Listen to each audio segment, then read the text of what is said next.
한 것을 조금 같이 살펴보면서 은혜를 한번 같이 나눌까 생각했습니다.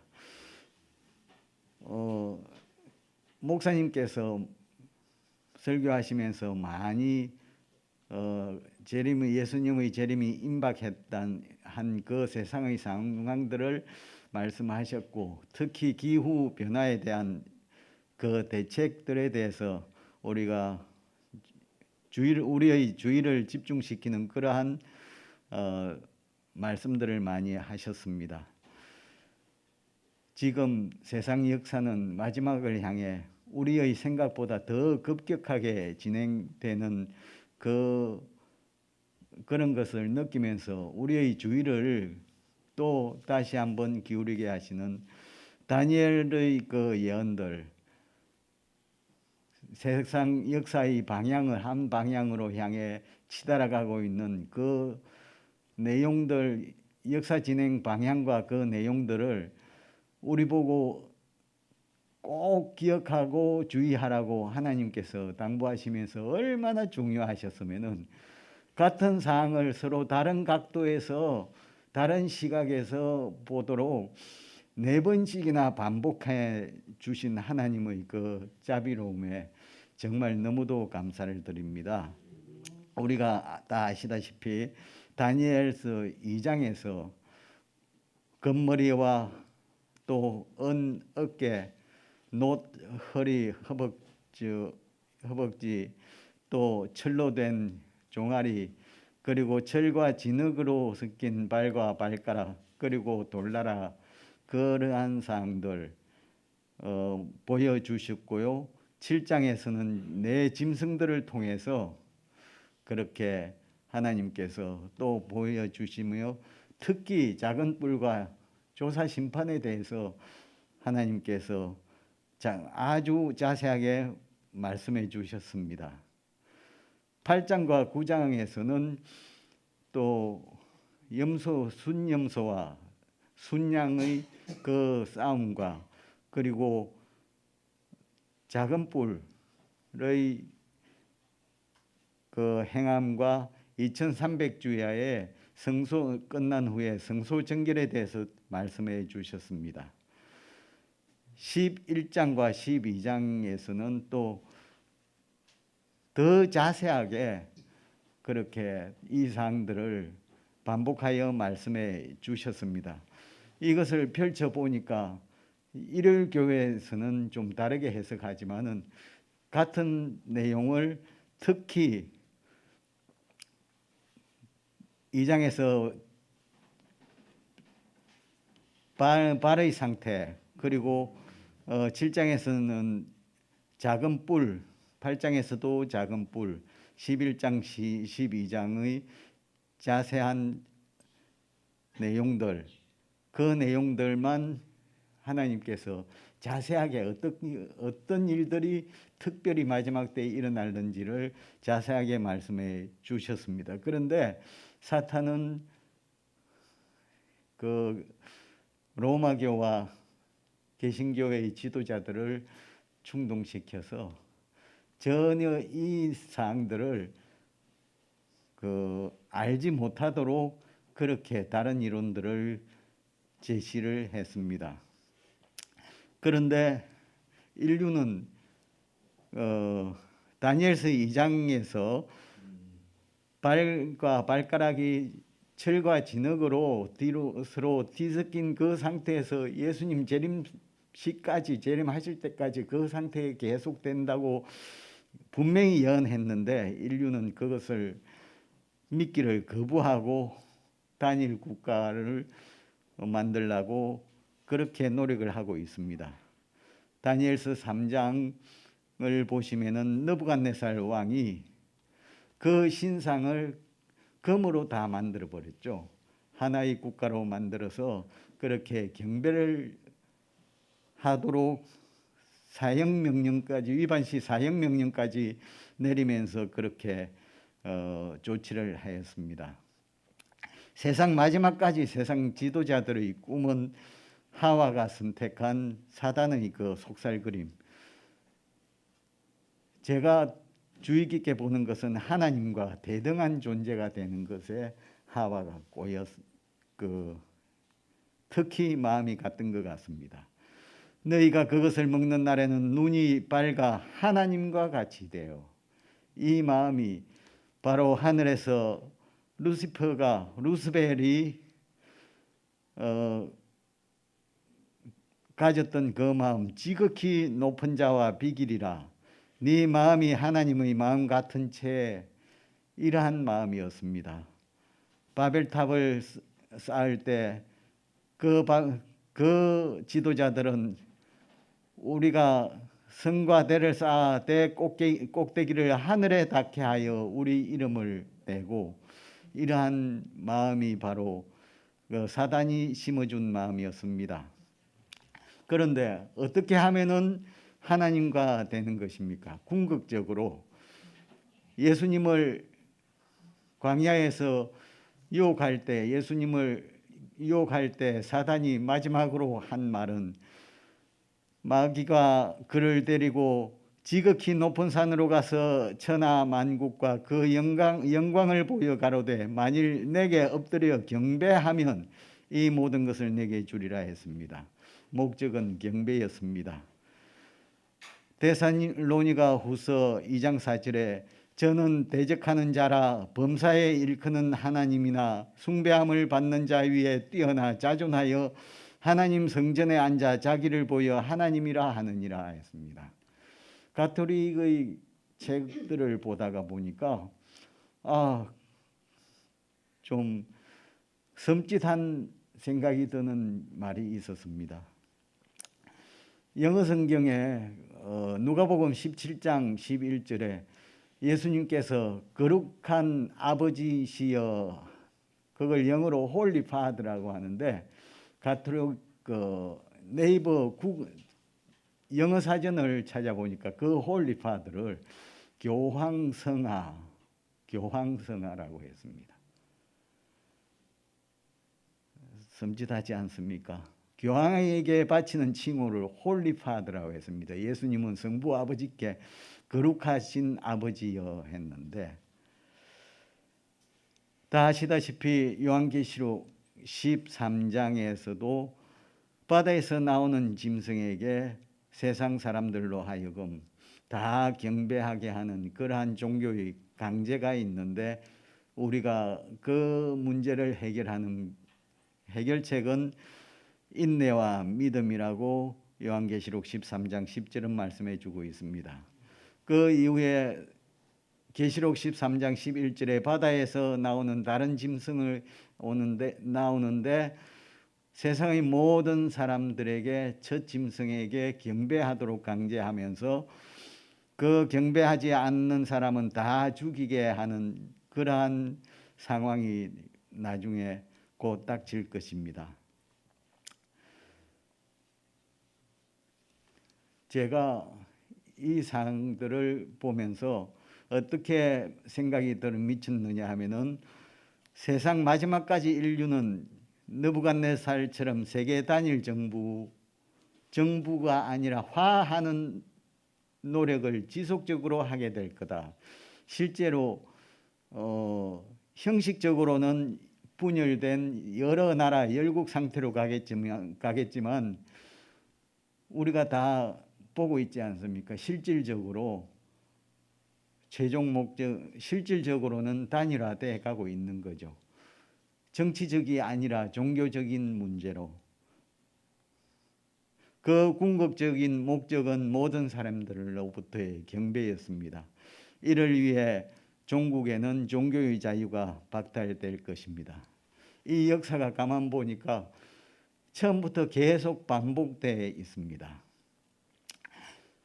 이 반복되는 이 역사가 과거에도 종교 문제로 인하여서 경배 문제가 대두됐고 종교의 자유를 강제하는 그러한 일들이 계속되어 왔습니다.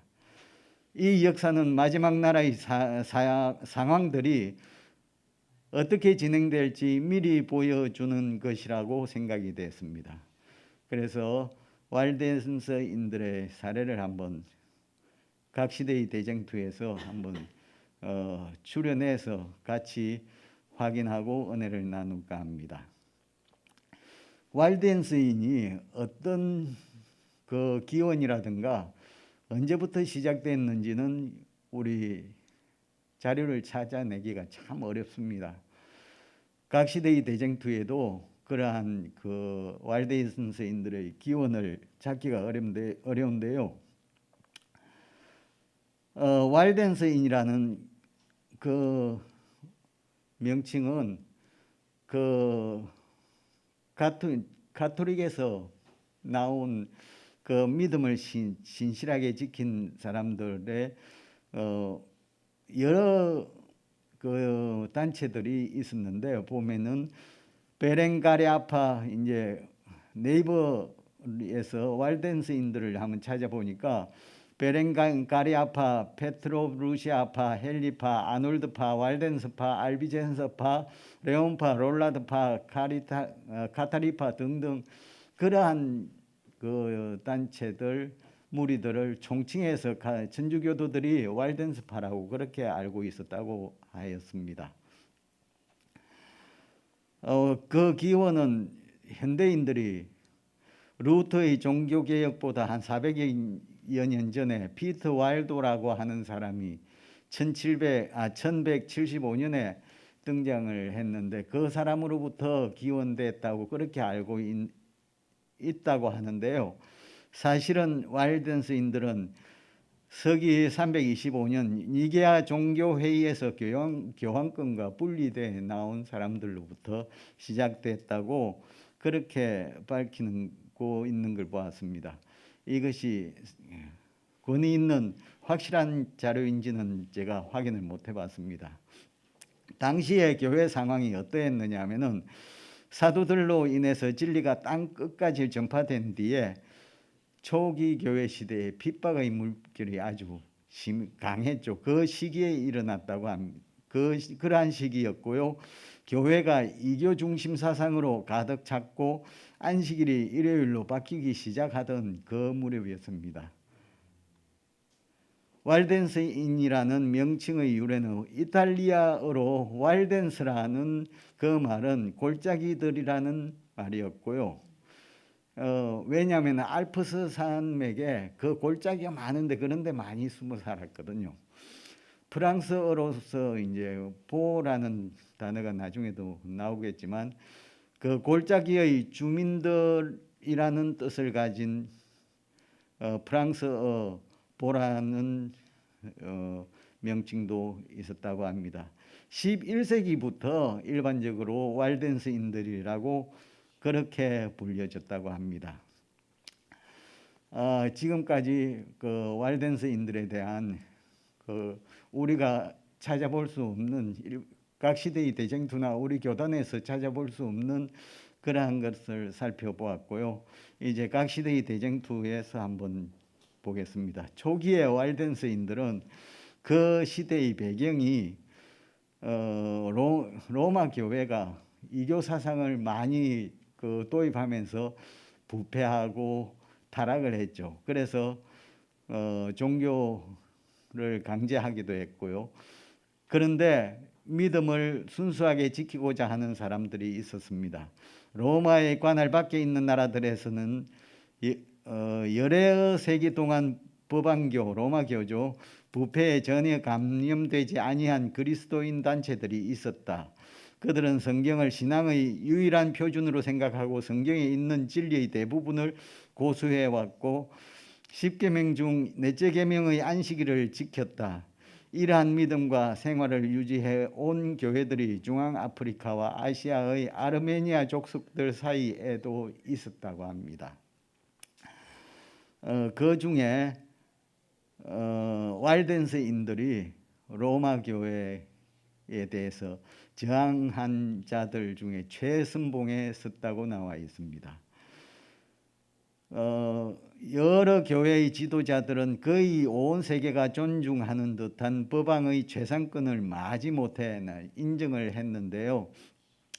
하지만 일부 사람들은 그들의 믿음의 순결을 그대로 보존하고자 결심하고 어떤 이들은 깊은 산골짜기나 험준한 산속으로 피해가서 거기서 자유로이 하나님을 경배하였습니다. 그 walden스인들이 그렇게 갑자기 자기들의 믿음대로 살기 위해 갑자기 그렇게 믿음이 확 그렇게 강해졌느냐 하면 그것이 아니고 선조들로부터 물려받은 신앙이었습니다. 그런데 그 신앙을 참된 신앙으로 그대로 올곧게 유지하면서 고수해 왔었죠.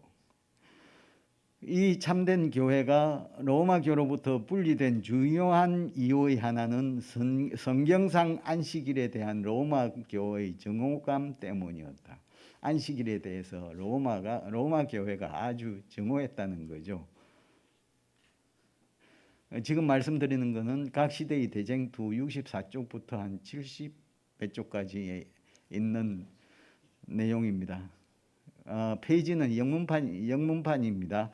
한글판은 수정되고 보완되고 말을 부드럽게 따듬고 하면서 판마다 다 페이지가 다르기 때문에 참고로 말씀드린 겁니다. 그러므로 하나님의 율법을 편안하게 지킬 수 있는 유일한 길은 로마의 세력권 밖으로 도망해 나가는 길밖에 없었다. 이 walden스인들은 지금 여기에는 제가 인용을 못 해놨는데 그 자국어로 성경을 번역까지 했다고 합니다. 번역하고 그래서 번역한 그 성경을 자기 나라 말로 부지런히 필사도 하고 해서 그 필사한 성경을 가지고 있으면서 다니면서 전도를 하고 성경을 말씀을 소개를 해주고 했는데 그렇기 때문에 더욱 로마교로부터 정오와 박해의 표적이 됐고요. 이 walden스인들은 로마 교회를 요한계시록에 있는 타락한 바벨론이라고 선언까지 했습니다. 얼마나 대단한 용기입니까? 정말 우리는 시골 생활, 궁벽한 산중 생활을 정말 기피하고 있죠. 제가 여기 오기 위해서 준비할 때도 한 사람도 찬성하면서 지지해 주는 사람이 없더라고요. 다 병원 가까이 있어야 되고 뭐 이런저런 이유. 그런데 walden스인들은 고생스러운 그들의 운명에 대해서 불평하지 않았고 궁벽한 산중에 외로이 있으면서도 결코 외롭지 않았다. 그들은 사람들의 분노와 강포를 피할 수 있는 한 피난처를 주신 하나님께 감사하였다. 그들은 하나님께 자유롭게 경배할 수 있는 것을 기뻐하였다. 기뻐합시다. 교육은 어떻게 했느냐 하면은 젊은이들은 어릴 때부터 성경으로 교훈을 받고 하나님의 율법의 명령을 신성하게 여기도록 교육을 받았다. 당시에는 성경의 사본이 매우 귀하였으므로 얼마나 귀했습니까? 더군다나 산속에 숨어 살면서 성경을 필사하면서 했으니까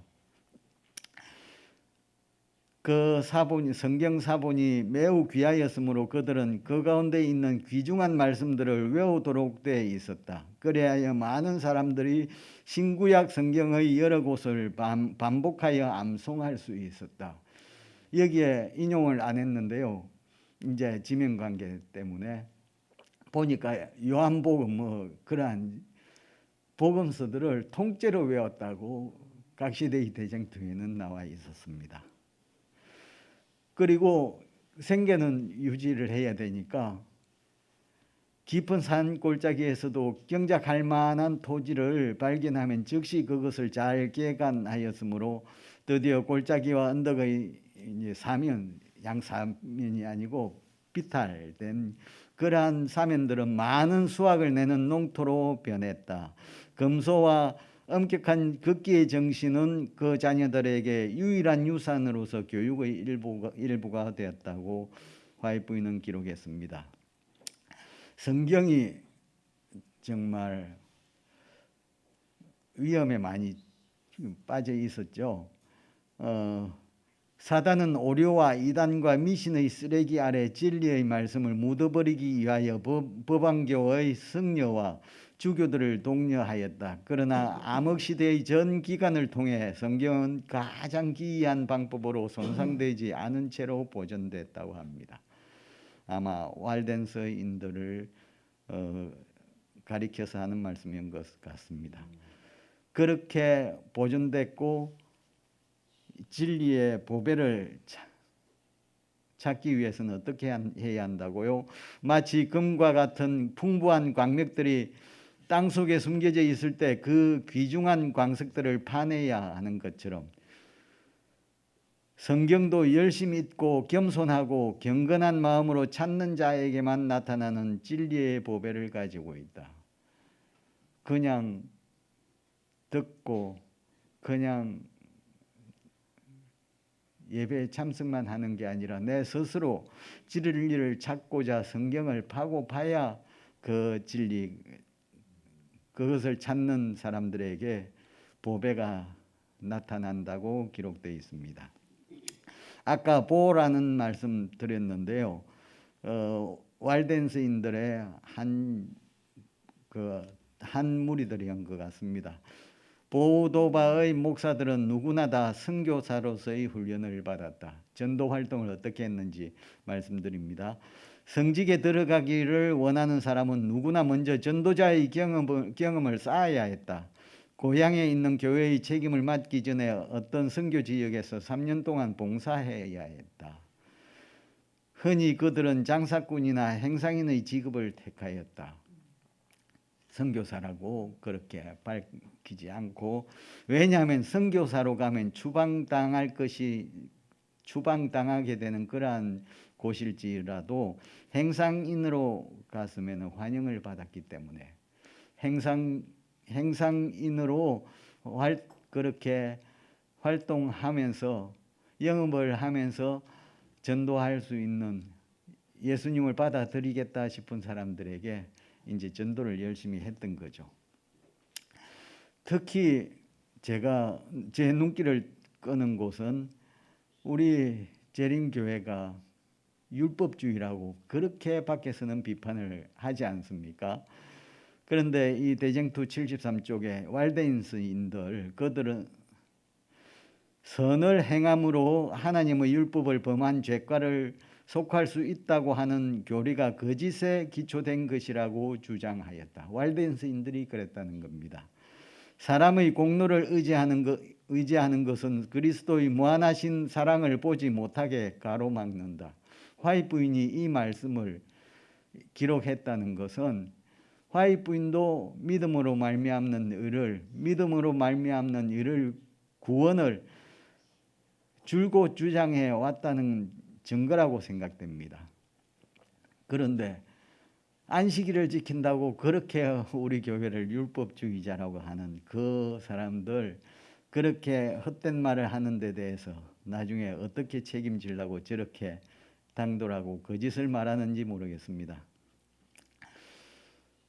그렇게 열심히 했는데 이제 산속에 깊은 골짜기에 숨어 있으니까 찾지를 못하고 중도에서 그 walden서인들을 추적하기 위해 산속에 들어가다가 말고 그렇게 했는데 드디어 이 십자군이 파견돼서 지속적으로 십자군이 파견됐습니다.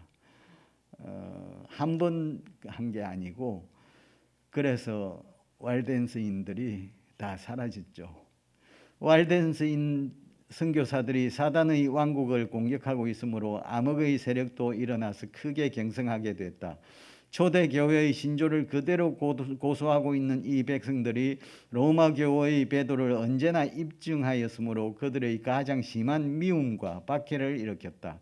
로마교는 그들을 이 지상에서 쓸어버리기로 작정하였다. 이에 상간에 살고 있는 하나님의 백성들을 토벌하기 위해 무서운 십자군이 파견됐다. 그 이후의 상황들은 제가 소개하지 않겠습니다. 한번 읽어보시고 또 얼마나 잔혹하게 그렇게 그 토벌을 했는지 상상해 보시기 바랍니다. 현재 하늘에서는 예수 그리스도의 하늘 봉사가 끝날 때가 임박해 있습니다. 이 땅에서는 하나님이 아닌 자가 경배를 강요할 때가 임박해 오고 있습니다. 많은 그리스도인들은 저도 그랬었습니다. 상황이 다급해지면 그때야 마음이 조급해서 충동적으로 경건한 생활을 하려고 하는 경향이 있습니다. 그러나 walden스인들은 로마교가 보낸 십자군에 의해 희생될 때까지 갑자기 마지막 날이 닥쳐도 아쉬움이 없을 경건한 신앙생활을 평소에도 견지했던 것을 제가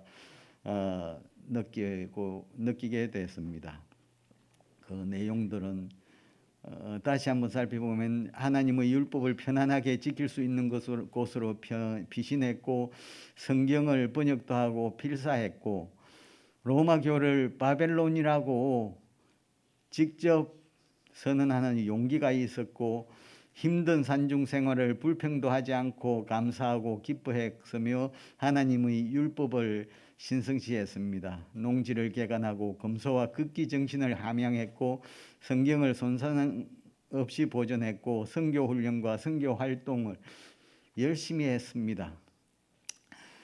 열 처녀 비유에서 슬기로운 다섯 처녀들은 여분의 기름을 사전에 준비했기 때문에 혼인잔치에 입장할 수 있었습니다.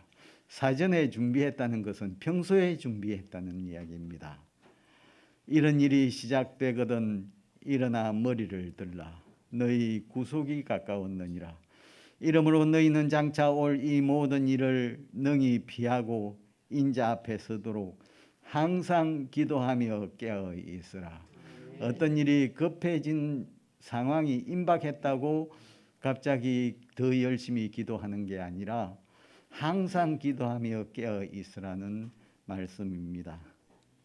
우리 주청교회 모든 성도님들도 지금까지 신앙생활 잘 해오셨지만 항상 변함없는 항상 기도하고 깨어 있어 예수님 오실 때에 그 앞에 서서 예수님을 피하지 않는 정말 사랑하며 예수님을 영접하는 우리 모두가 되기를 간절히 바라면서 말씀을 마치겠습니다.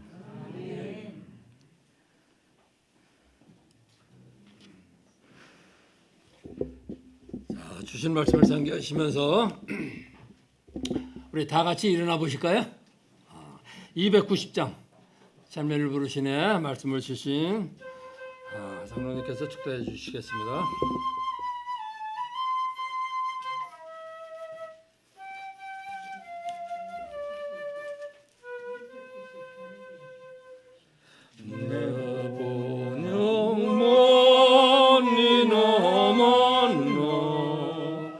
그 파수꾼